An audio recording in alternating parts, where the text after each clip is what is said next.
So tonight we're going to talk about HF propagation and the sun. How the radio waves travel and are affected by solar activity. And let's get this done.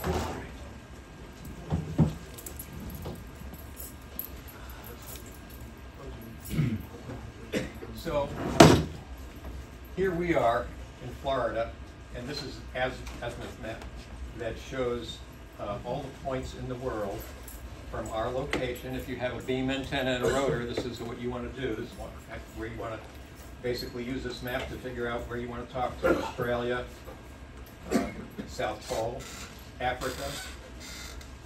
But the question is, how do radio waves get there? Well, they get there because we can bend them in the ionosphere. And Bob talked a little bit about this. Yes. They actually are refracted or bent as they go through the ionosphere. Now this one graph shows us that the higher frequencies actually take a little bit more effort to bend. They spend more time in the ionized portion of the ionosphere. And you'll notice that if you go high enough in frequency, they don't come back. Basically 2 meters, 440. So that's something to consider when you're learning about radio waves and setting up your station. What happens is when you are transmitting, your waves will bounce, well, I shouldn't say bounce, they're refracted off the ionosphere, and you have a couple of things happening. You have ground waves that travel along the ground, usually not very far, and the higher the frequency, the shorter they go. But if you're down at 80 meters and 160, you have a little bit bigger or larger area for ground waves.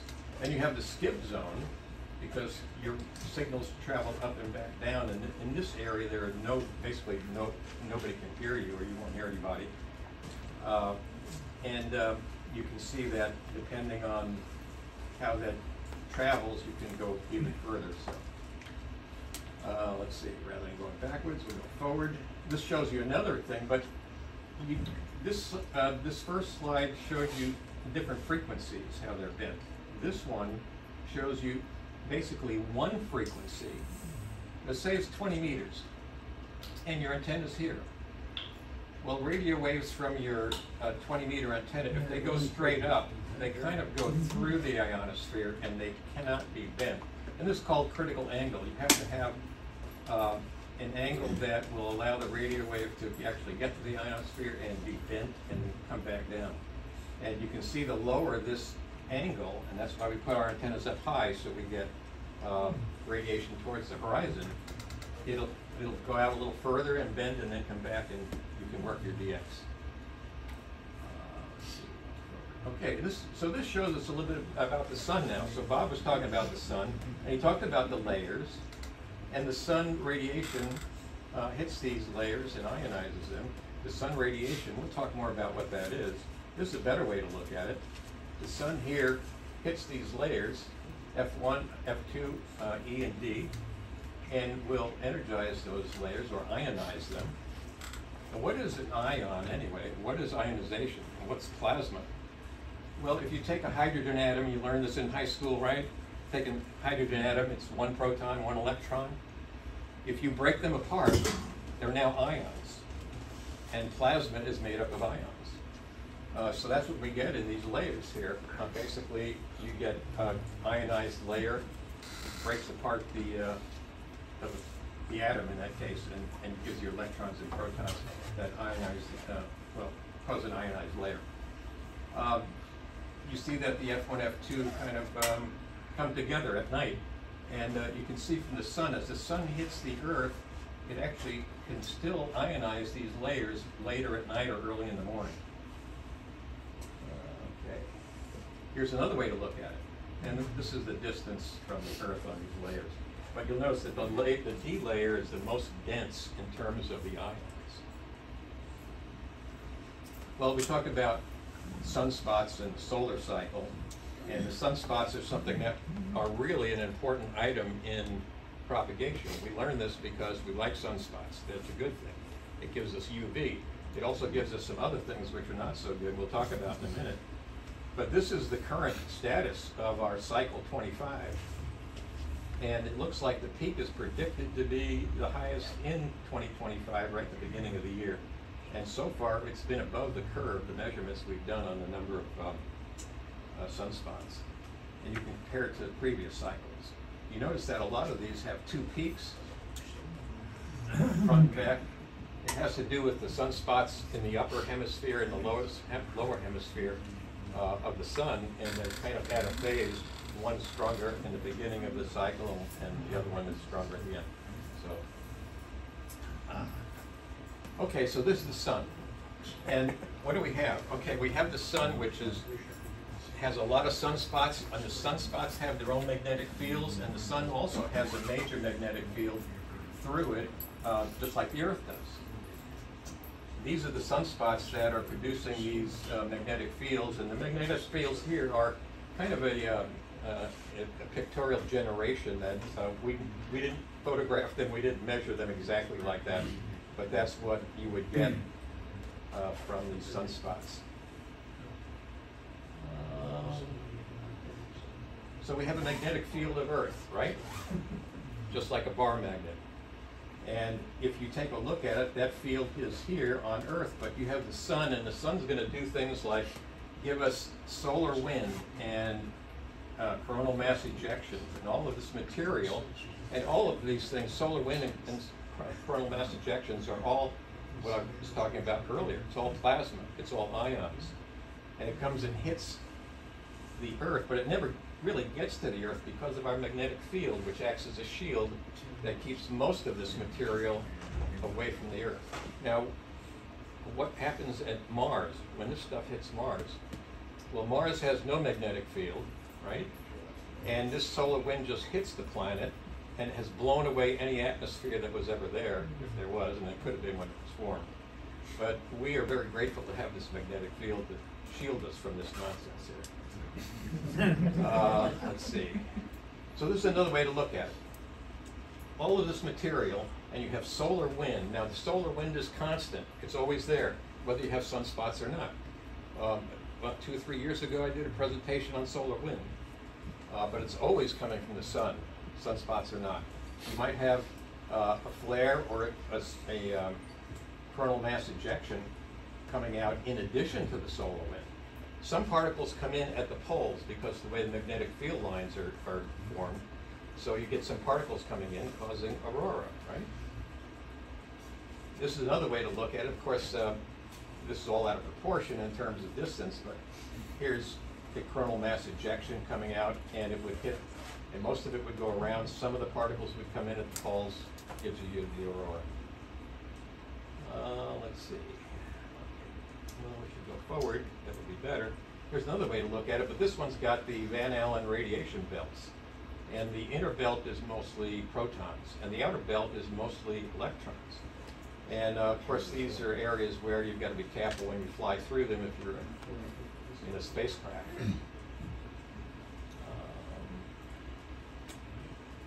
And here's something about aurora, though. So this is a picture of probability of visual aurora. You've seen these pictures before if you've looked at any of the websites that track this. Well, this is visual of aurora, and at night, this part at night, would come down this far. But all those protons coming in and electrons at poles, they have the same exact effect here, but you don't see it visually because it's sunlight on that side of the Earth. So it's not off center or offset like this. It's really completely around. You get protons coming in. But isn't it centered around the magnetic pole rather than the actual? Yes, the magnetic pole, exactly. And you can see that here. One of them shows you the magnetic axis and the south pole. So they're a little different. And the magnetic poles actually migrate slowly. So this is what Bob showed us. He showed us all these numbers. But we have things that happen from the sun that degrade our propagation on Earth. Basically, we have flares, CMEs, and solar wind. The flares are giving us X-rays, right? We get a lot of X-rays. That degrades our propagation. Well, that ionizes that D layer. That's exactly right, yes. The CMEs and the solar wind are the plasma. And all of that information is basically in this chart, and we're going to go into more detail on that in a minute. So you have basically what I mentioned, solar flux, it's UV, it's sunspot numbers. The higher the sunspot numbers, the more UV, because you get UV from the sunspots. That's the good thing, it's in green. And the solar flux is here, it's SFI 160. Before we had a lot of sunspots, we were in the doldrums, we had maybe solar flux of 70. I've seen solar flux up to 300 over the years. Sunspot number is 133. So this was taken recently, this is October 11th. We have the solar wind, SW, that's down here, solar wind. Solar wind is 303 kilometers per second. That's pretty average. You don't see it too much lower than that, maybe 280, 250 the lowest.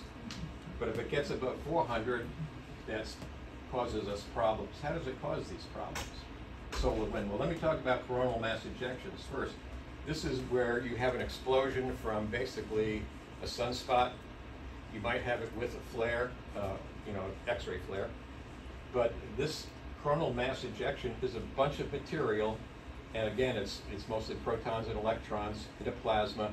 It's being blasted off the surface of the sun, and it can go very much faster than the solar wind. So you'll see the solar wind number here is actually a combination of both of those.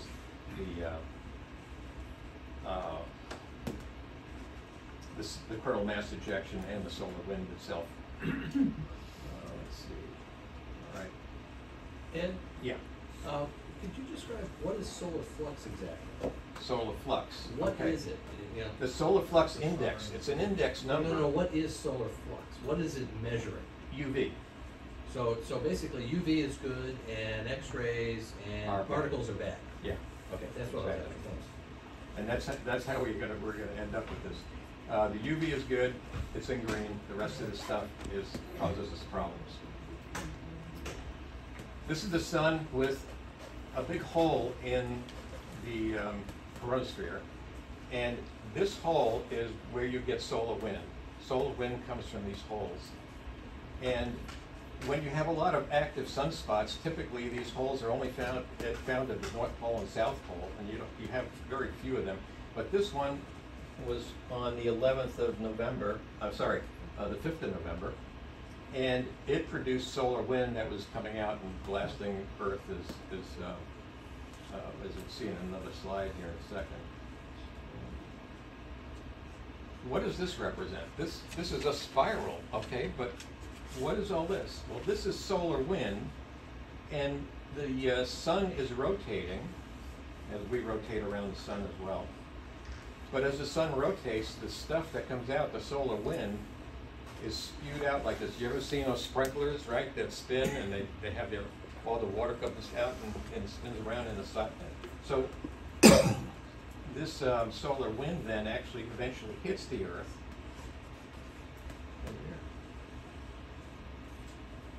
So the solar wind, which is a plasma I talked about, typically you might have 300 or 400 kilometers per second. Interesting to know that that's about 250 miles per second, or 900,000 miles per hour. So that's pretty fast. It's made up of protons and electrons, essentially, and it's less dense than the best man-made vacuum we can make. And we've made some pretty interesting vacuums here on Earth with some of our equipment we use in certain industrial processes. And why is that? Well, it's interesting. The common speeds are 300 to 400. Fastest speeds might be 500 to 800. That's bad. And the CME can increase speeds to well over 400 when you get a coronal mass ejection. It can be much faster than solar wind. Let's see. Well, this is an interesting one. So what is this? This shows, again, the sun and the Earth in green. And this is looking down at the North Pole of the sun and the Earth going around it, this Earth's orbit. And this shows us the solar wind. And this is a kind of a side view if you look through the side. and you can see, you know, parts of it that are stronger than other parts. This is, and we're looking at density here. This is the velocity, the speed of those particles. And you can see on the chart that it was pretty low density until something happened. And it was a coronal mass ejection that hit Earth, and it tapers off after, you know, a day or so.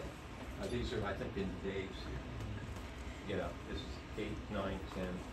This was in November, I believe. What about these other charts?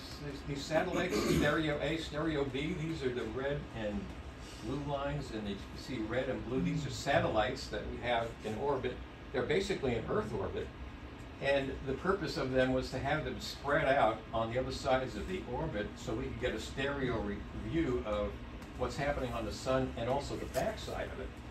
And these satellites, they do move, and some years ago they were placed back here, and then they come together again because of different speeds, and they'll be out there in the next couple of years again. Let's see.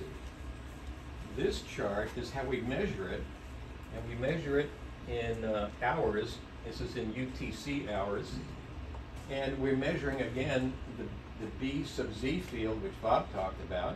When it's below this line, negative, that's bad for us. This PRI is proton, it's a proton index that shows when the protons are most active coming into Earth, and that's it doesn't, protons don't affect our propagation very much, but if you are in the space shuttle, or, well, I don't fly the space shuttle anymore, but the International Space Station? Yeah, the space station, right. Or even if you're a pilot and you fly a lot of missions or flights over the pole, you're exposed to a lot of protons. And it's just, proton radiation is not very good for humans.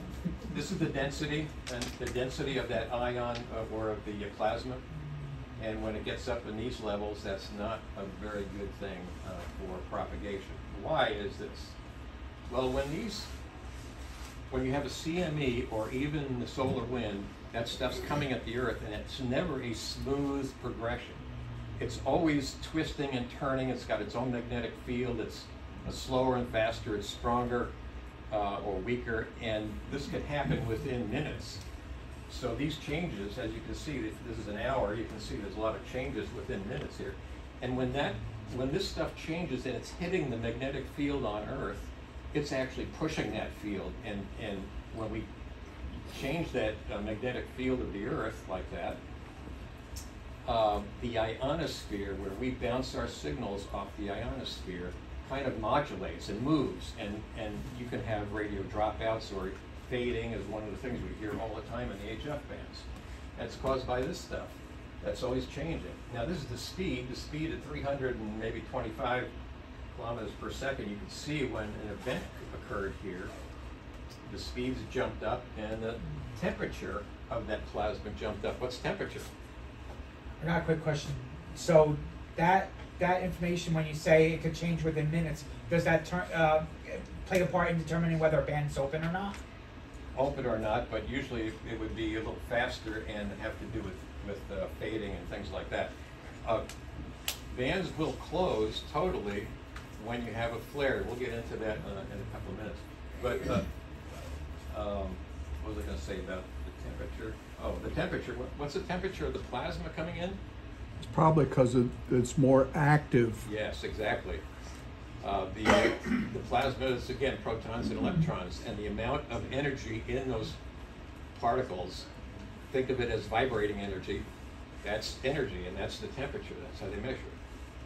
Let's see. So, let's see. I just went through this one. So let's take another look at this. Take another look at this, and you'll see that the solar wind is light, and it's very, very dense here. We're talking about density in these charts again. And down here, it's the speed. Okay, it may be very thin, not very dense, but the speed is very high at this point.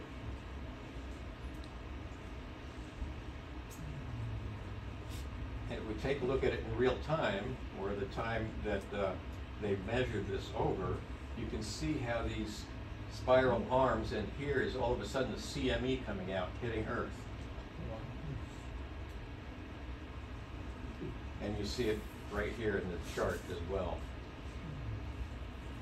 And all this stuff's available on the websites, you know, it's pretty interesting, but here, it's going to replay this a couple times. This is the CME coming out. You'll see it again. You see the speed as it hits, pretty fast. So it comes out much faster than the solar wind. Here's the solar wind, and you get the CME coming right out, and you can see how fast it's going. Oh, wow.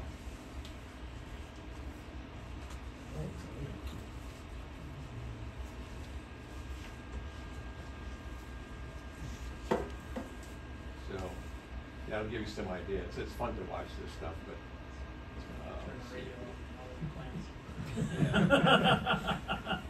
so here's another chart that shows us the magnetometers on 2 satellites, and this one is closest to us, 74 degrees west, those 13, the red one. And here you see an event that happened and just sent the magnetometers crazy when the CME came in and hit. This one, 15, is a little further west, so it took more time to get to it as it rotated into position. But this is in, let's see, night and noontime and midnight, sorry, midnights and noontime. And you can see how it changes as the sun hits these satellites. So this is an interesting thing. This was Friday, November 3rd, right? And with an event occurring, CME event, it hit the Earth and it showed us that the K index was up at 7. I've never seen it above 7. I've seen it at 7, never above. And so this is pretty strong. And what does this do? Well, this really creates havoc with our bands. And like I said before, CME is hitting the magnetic field and it's moving very quickly, and there's magnetic fields in it that rotate and things. So it really disturbs the ionosphere where we're trying to bounce our signals off. Let's see, this one shows it again. This is a little different, but it shows you the magnetometers again. Let's see if I can read this. Okay, so the CME impact and strong storms in progress. The double CME, you probably heard about this. This is this morning, okay, December 1 at 0000 hours UTC, which was, last night for us? Last night. Yeah. Last night. And it talks about the 2 CMEs passing. The first one was slower and the second one was faster, and they did apparently not combine, but they both hit, one right after the other, and that gave us an alert and geomagnetic storm and a K index of 7. So that's, if you're on 160 meters right now and you're trying to make contact in the contest, this is causing you problems.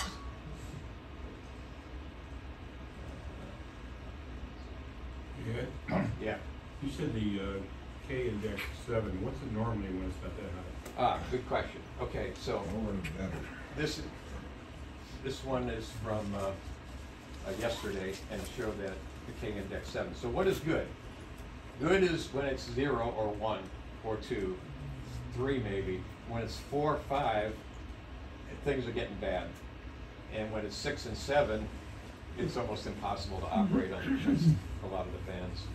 So that's one thing to keep in mind.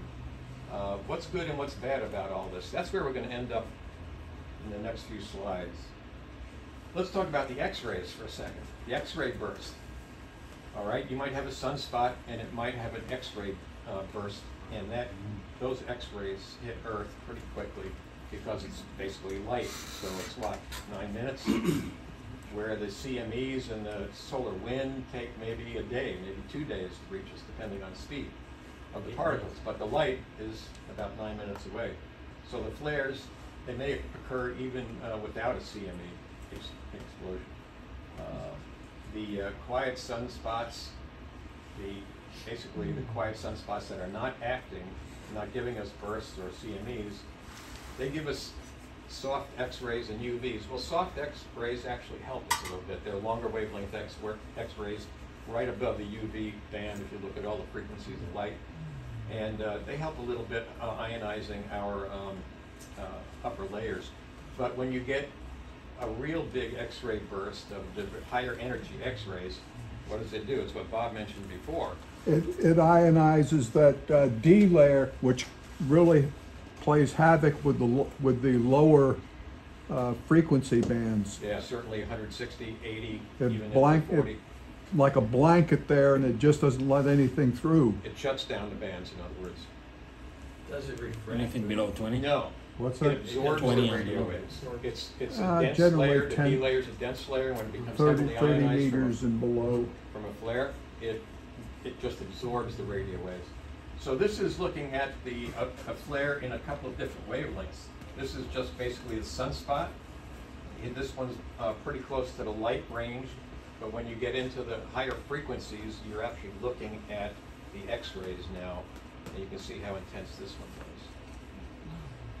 So when that happens, does it happen across the earth? Or It hits is it localized? Good question. It hits the Earth from the sunlit side, so where the sun is hitting the Earth, that's where this X-ray really hits, and will ionize the D layer very heavily. But does it affect the entire area of sunlight? Yeah, and this is an example of, let's see, when was this done? Oh, October 28th in 2003. This is an example of a very strong X-ray flare that hit, and you can see that where it hits the Earth and it's very intense, this will actually shut down communications. This shows us the degraded frequencies, and it says that it's been degraded all the way up to 35 megahertz and probably beyond. So it really shuts down all HF communications in this area, and you can't get through it with your signals. You can't bounce anything off of that. The D layer is so heavily ionized it just soaks up all of the aura. This is something called D-region absorption prediction, DRAP. You'll see this sometimes in some of the charts. This happened to be a X-type flare, pretty strong flare, an X-type flare, and it took, the projection was 3 hours for it to calm down, because when an X-ray flare hits, it ionizes very quickly, the D layer and whatever, and it's stuck, the flare is just a pulse of light, right? A pulse of X-rays. So the D layer starts to normalize again slowly. In this case, they were saying about 3 hours. You can hear the band shut down sometimes. I've been on HF, I've heard it just go quiet, no signals. And a couple hours later, everything comes back. Yeah. So I see this a lot on the solar charts. I always try to interpret how that means. So if I were trying to work a station in Florida, in Africa, give it up. You probably won't be able to do anything. But it's that what I could work Asia, maybe on another band that Asia would open. That would be okay. Yeah, if it's over us, it's just like. And 15 minutes, go water your plants, right? Just right off the water your plants. Right? If it's right over us, that, that's true. Okay, so. And are they usually that directional? That seems Well, like look at it this way. We're over here, and it's like one little spot, not the whole. No, it's not directional. It's hitting the Earth, and the Earth is a sphere. Yeah. So you have the intensity where it's perpendicular to the surface. That's the greatest intensity. And as the sphere is curved, you have less intensity as you go off the perpendicular, and that's because it's going through more layers of atmosphere for a longer period of time. Remember that? I don't know if I have it here, but no, I don't. I showed it before where the sun was here, and it was, the sun rays were going through the atmosphere. All right, maybe I'll get back to that. That's a full world map too. Did you catch that? Yeah. So So it's showing the night side on both ends. Yeah. Do you ever see larger impacts than that? Excuse me? Larger impacts? Well, the impact goes all the way out to this area. No, I understand, but does it get larger than that? Not usually, or it really doesn't, because Because the sunlight is on, the that's sunlight's what's on in the this. sunlit area. Yeah, that's essentially the sunlit area. Yeah. Okay, all right. So, so the question is, what about this D layer that's absorbing all of this? Can we understand anything about it? Yes, we can. We use something called an ionosound, which measures not only the D layer, but the F layers as well, and the E layer and F layers. Basically, what we're interested in here is critical frequency, and that's very often available in a lot of the data and charts. And what does that critical frequency really mean? It's basically a signal that's high enough in frequency such that the waves are not reflected or refracted back to Earth. Now, in an instrument like this, an ionosound, the radio waves are pulsed straight up, and they're basically reflected at this point. They're not really refracted. They're reflected right back down. So the pulses go up and they come back down. Then we talk about the maximum usable frequency, which is different from the critical frequency. Maximum usable frequency. Maximum usable frequency is the maximum frequency that we can use for a contact, right? And making contact somewhere. All right, so these are actually, in a way, connected, but MUF is not the same as critical frequency. Again, it's MUF is a maximum usable frequency that can be used to get to your DX station. Yeah. So, this chart, if you look at this, and you have your signals that are going up because the angle's so high that they go right through the ionosphere. At a certain critical angle, they'll start to bounce or refract off the ionosphere and come back down. So that's basically MUF, and elevation angle. So critical frequency has to do with a signal going straight up, like this, and MUF has to do with something that's going much further. Let's see if we can clarify that a little bit. So here we have the ionosound, which is, bouncing a signal straight up into the ionosphere. But when your signal goes at an angle, it has time to refract, bend, and come back down. That's basically, we're talking about the same frequency in both cases. This is why we really don't want our signals to go straight up. We want them to go towards the horizon, so we get this nice bending effect. Now, when you talk about an ionosound, it tells us a lot of things, but this looks like a crazy chart, right? Okay, so what it is this is kilometers above the Earth, and this is frequencies in megahertz, and it's going to send the ionosound sends a pulse up and receives what's reflected as it comes back down, straight up, straight down. So these lines represent the signal coming back down, and they actually, take this red line, it shows you that it's being reflected from 300 kilometers above the Earth's surface at this frequency, which is maybe 2.3 megahertz or something. And as you go up in frequency, because the pulses are pulsed in frequency, all of a sudden you get to a higher enough frequency where the signals don't come back anymore, they just go through. And that's where you get this, the high frequency stuff we talked about. You get up to 100 megahertz and it's definitely going through. Well, it can go through the ionosphere, or it stops being reflected if you increase the frequency because of what? Because of the D layer. The D layer is ionized and soaking up all of the signal. Nothing's coming back above this point. So you can see this was at 1000 hours UTC, November 12th of this year, and this was the condition. And this stuff's available. This is from the Eglin Air Force Base. There's a lot of these ionosounds around. The data's available on the internet in real time. They make the measurements. They make this sweep every 7.5 minutes. Here's some interesting things. The FO2 layer okay, will support refracted signals up to 4.275 megahertz, and that's this red line, 4.275, right there. What else is interesting here? The fx sub I is this green line. Why do we have two that are being reflected? This one is the ordinary signal, and this is the extraordinary signal. And when you transmit your signal to the ionosphere and it gets reflected back or refracted back off the ionosphere, it splits into two. It splits into a normal signal, the red one, and it splits into an extraordinary signal, which is the green one, and it's just the way the phases of the signal come back. They're kind of twisted, and you've heard that the polarization changes when you have your HF signal hit the ionosphere. When it comes back, polarization is different, or it could be random.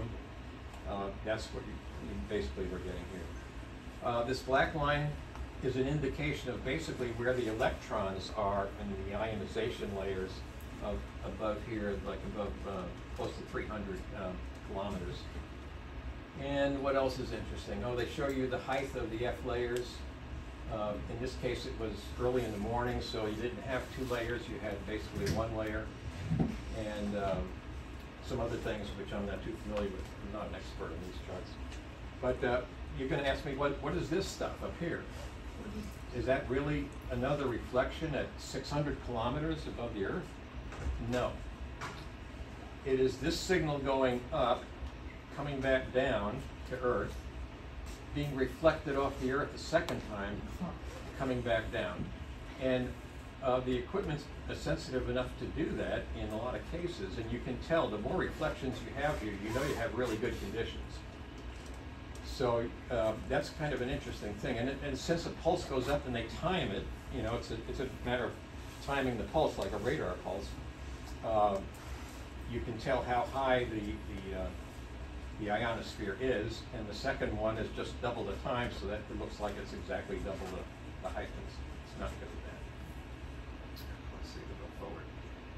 Here's another one, and you can see here that there's even a higher one, and maybe some other stuff up here. So there's a lot of reflections going on, and it's pretty amazing. Here's one that shows things that are kind of not as clean as they were before.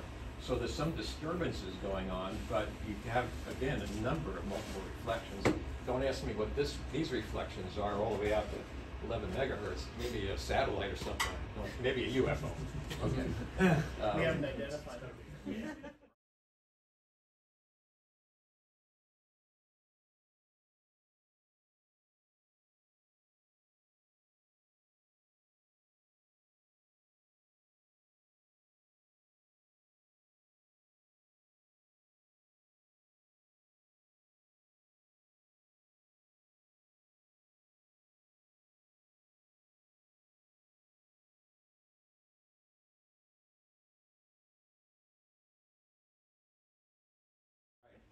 So just to wrap up, we had these layers. You can see when the sun rays hit the Earth, they actually go past it through the ionosphere and can still keep, the layers pretty well charged, even late at night or early in the morning. So I'm going to leave you with only one thing, and that's this. This is the takeaway. This is what's important. Okay, the green stuff, let's see where we have this. Okay, whoops, we don't want to go there. Okay, we don't want to go there either. Go back to here. All right, the green is the good, solar flux index. And put this down so I don't do it again. Solar flux index is good. When you hear sunspot numbers and you hear UV, that's basically wrapped up or very closely tracked the solar flux index. So when I look at numbers and I want to operate, I'm going to go on, turn my gear on, I'm going to go operate. I'm going to say, okay, what is the solar flux index? I want to know, is it good or is it, well, hopefully we'll see this. And I don't have to really look at these things very closely. The aplanetary index, the A index, I also don't look at that because that's kind of done over a longer period of time. So I want to know what's going on right now. And that's the K index, the K planetary index. So that's important. So I look at solar flux index, I look at the K index. And you can see what the numbers mean here. Now the geomagnetic field, okay, if that's, you know, quiet, that's good. But the geomagnetic field is also part of the K index. So if the geomagnetic field is really active, the K numbers will be higher. And same with the B sub Z magnetic field. If it's, you know, as Bob had told us, if it's negative, it's really disruptive, but that's also going to be reflected in the K index. So I look at these two things. And I look at the X-rays as well. If there's an X-ray burst that just happened, they'll tell me, okay, that's why it's so quiet on the bands. So I'm going to leave you with that. And this is a little card you can pin up. Take one and pass them back. You can pin it up in your shack. And it's basically this information. So you can look at it very quickly when you pull up the websites or hear Bob tell us about what solar flux is and the K index, X-rays and other things. All right, sorry to run a little over tonight, but I think we got most of it done. Hope you enjoyed it. Any questions? No question. Oh, was there a question? No, let's go. Yeah. Okay. Yeah, Bob's going to turn the lights on and we can do this. Okay.